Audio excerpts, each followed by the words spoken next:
relationship po na kung saan ay makikita po talaga natin na parang magbe-best friends lang po. Ayan. Salamat po sa pag-aalaga. Ayan. Salamat po sa hindi pagreklamo. Ayan. Kung siguro po ibang tao yun, baka nagreklamo na po kayo. Ayan. Pero salamat po sa inyong pagtitiis, pagpapagal. Ayan. So, ika nga po dun sa Bible, lahat ng po ng pagpapagal natin dito, as long as we are doing it for the Lord, ay hindi po yun sayang.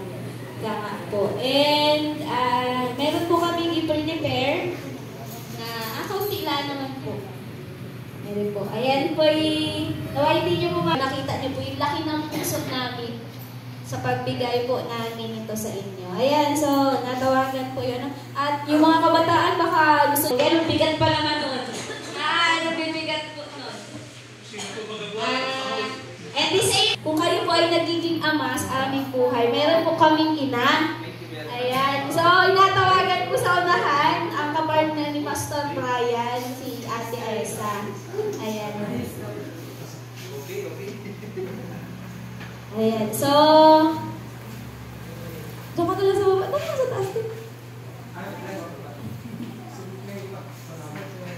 So, inapagpasalamat po din namin sa Panginoon ang buhay po ni Ate Aisa sa pagiging partner po niya kay Pastor Brian. Siyempre, ganoon din po sa partner po ni Pastor Joseph. Tiga po,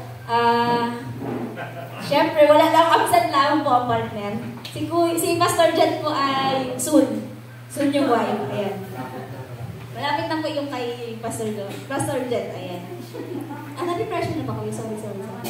Ayan. So, salamat po sa mga sakripisyo nyo sa buhay na meron po kayo. Ayan. So, at the same time, ay bilang parte po ng ACDC, meron po kami 1 million para sa inyo. Sapagkat, actually, yan po talaga yung mga house and lot po sana bigay namin sa inyo. Kasi napansin po namin na mas kailangan nyo po ng 1 million. Kaya, yan na lang po ang aming i-prepare. Ayan, the same time, yung ilan po sa ating mga members ay nag-prepare din. Salamat po sa mga buhay ng ating members. Ayan. So, yung iba po ay walang naibigay po sa inyo like physical gift. Pero, naway tanggapin niyo po ang pag-ibig na patuloy nilang ibinagkakaloob din sa inyo. Ayan. So, baka meron po nais na magpasalamat from our members para kay na pastor. Kami po ay hirap na hirap mag-construct ng message. Baka umiyak po kami dito. Praise God. Unang-una po ay papuri at salamat ang nais po namin ibigay sa inyong tatlong pastor. Kayo po yung naging kabahagi namin sa mga pagsubok na nararanasan. In behalf of ACBC family, kami po ay taos-puso nagpapasalamat sa inyo kay Pastor Brian, kay Pastor Jeff at kay Pastor Joseph, na alam namin na kayo yung ipinagkaloob ng Panginoon para sa gawain dito na katuwang namin dito sa Anulin. At bagamat hindi ganap, marami po kaming mga pagkukulang sa inyo bilang mga miyembro. Subalit, alam namin na yung mga pinagdaraanan ninyo, yung mga pangangailangan ninyo na talagang hindi namin talaga maibigay sa inyo ng buong buo. Subalit, napakabuti ng Panginoon Diyos na kayo ay pinagtatsagaan nyo yung gawain namin dito sa amin.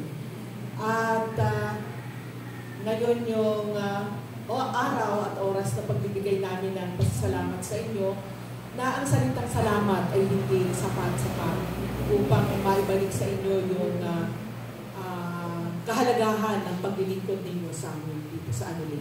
At muli po ang pasasalamat namin sa inyo, sa inyong tatlo, ay ganun-ganun na lamang po. Maraming salamat po ulit sa inyo.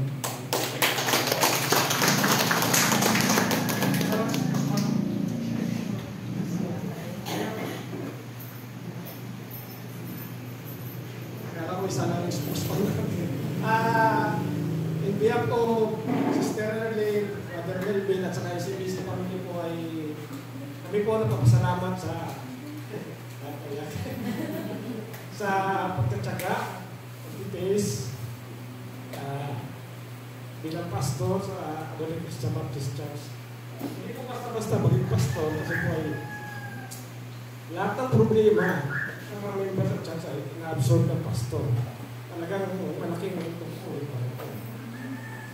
Maliban din po ay may mga problema pa sa church, may mga problema na-absorb ng pastor. Ang problema po sa bahay, marami din po, hindi po, kasi po bilang tao, marami ang problema kapag nabubuhay tayo po. Pero sa kabila ng lahat, nandiyan kayo, naglilingkod, kayo tatlo, nandiyan. Sa buhay ni Pastor Brian, salamat din, Pastor Jake, Pastor Joseph. Salamat din sa kabila na once a month na siya sa pagsasalita, pero wala akong nakita na absent siya. Salamat na nandiyan pa rin siya. Pasensya na po sa nakakaya namin, Sister Regina. Yan lang po nabibigyan na yung pinagkalog namin ay, pero galing po sa puso namin. Yan po ay, sa India po, busy-busy family ay, pasensya na po kayo sa mga member natin, hindi naman lahat ay pare-parehas, kaya may kanya-kanya lang tayong kategory o status ng buhay, kaya po ay, hindi po maalis talaga yung mga, wala pong perfectong church ay maraming problema talaga. Kahit saka lumipat ka sa ibang church ay talagang problema pa rin doon. Kung palipat-lipat tayo ng church, ang problema po yung church kundi tayo po mga member. Kaya ako ay mapasalamat po sa inyo. No? Sa kapapastol po sa ICBC. Salamat. May nais pa po. Alam po kung may nais pa na pigilan na ang kanilang mga sarili at ayaw umiyak din sa unahan. Kami natin na.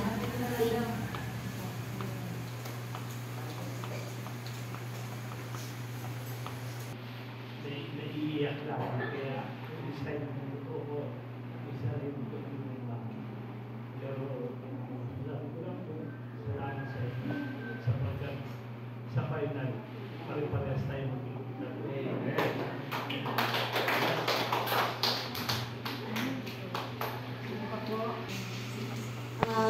Ako din po ay ayoko pong sayangin yung pagkakataon na kayo po ay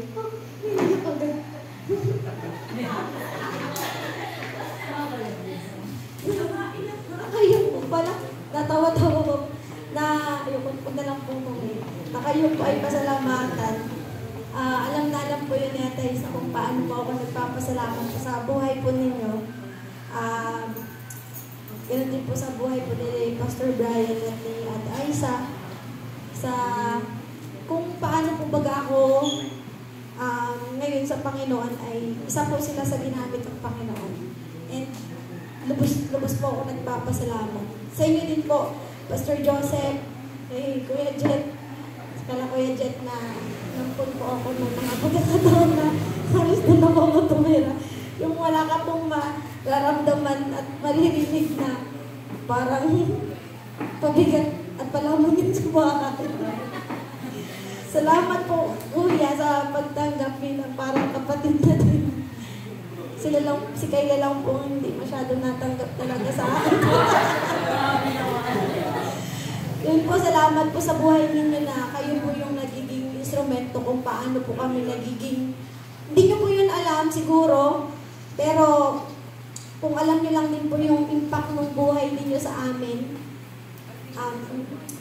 sobra, parang kayo po ba yung isa sa dahilan kung bakit din kami nagiging mas matatag, ganun, kung bakit kami mas lalong nagtsatsaga sa paglilingkod ng Panginoon, dahil po yun sa inyong encouragement, at isa pa po ay yung katatagan din po ninyo sa buhay, na akala po ng iba lagi lang kayong okay, masaya, pero mas matindi pa po yung problema na napagdaanan nyo, dadagdag pa po dun yung problema namin na i-absorb nyo yun, and kayo po mismo ay hindi po baga makikitaan ng kahinaan, ng kapaguran. Yun. Salamat po sa napakasayang mga pagkakataon at sa mga banding na meron po tayo. At habang buhay po namin iti-treasure yun kung paano po kayo ginamit ng Panginoon para po maging malago din po kami yung relasyon po namin sa Panginoon. Yun lang po.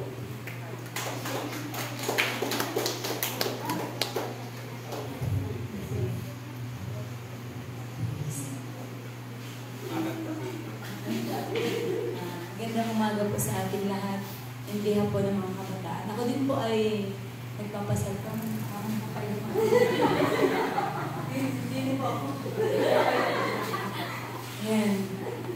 Ako po, hindi ko rin po sasayangin yung pagkakataon na magpasalamat po sa ating po mga pastor dahil personally po ay kayo po talaga, isa po kayo sa pinagkukunan namin ng lakas bilang mga kabataan po na minsan po talaga ay nakakaranas na ng pamihina at pagkapagod. Pero kapag nakita namin po kayo parang lakas-lakas ninyo, parang hindi kayo tinatabla ng sakit. Parang pag tumayo po kayo sa unahan ay yung mga encouragement niyo po ay ang ano po, parang po bagang ang lakas po ng dating na parang kahit ang hina pa, mapapalakas po. Salamat po sa mga buhay ninyo, Pastor Brian, Pastor Jet, Pastor Joseph. Salamat po dahil doon po sa mga mensahe ninyo. Salamat po sa mga mensahe ninyo na tumatak sa amin. Salamat po sa mga, kahit po hindi kayo nagbe-mensahe, once na message namin po kayo, nagre-reply po kayo at nagbibigay kayo ng mga encouragement. Kahit through up and downs po ay nandiyan po kayo. Salamat din po kay Pastor Jet sa pag-lead sa music team, sa music ministry. Alam ko po na kahit minsan ay kami po ay mga pasaway at kailangan pang disiplinahin. Ang dami po dapat matutunan. Sobrang tiyaga niyo po. Salamat po, Pastor Jet at Pastor Joseph. Salamat din po, Pastor. Dahil po, sa isang buwan po ay isang beses lang po kayo. Ramdam na ramdam po namin yung pagmamahal namin. Pagmamahal niyo sa amin. At kahit po sa tayo magkita ay nandun po yung inyong pangangamusta. Salamat po. All in all po, salamat po sa inyong mga pastor. Saludo po kami sa inyo. Yun lang po.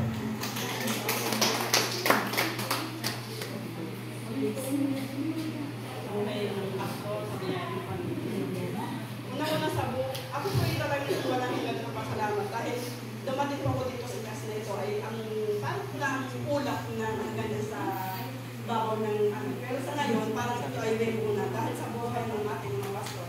Kasi na yung ating pinakang tinakbuhan ng kalakasan na para kang maging matatag sa buhay mo dahil nakikita mo yung pagpupursige ng bawat pastor.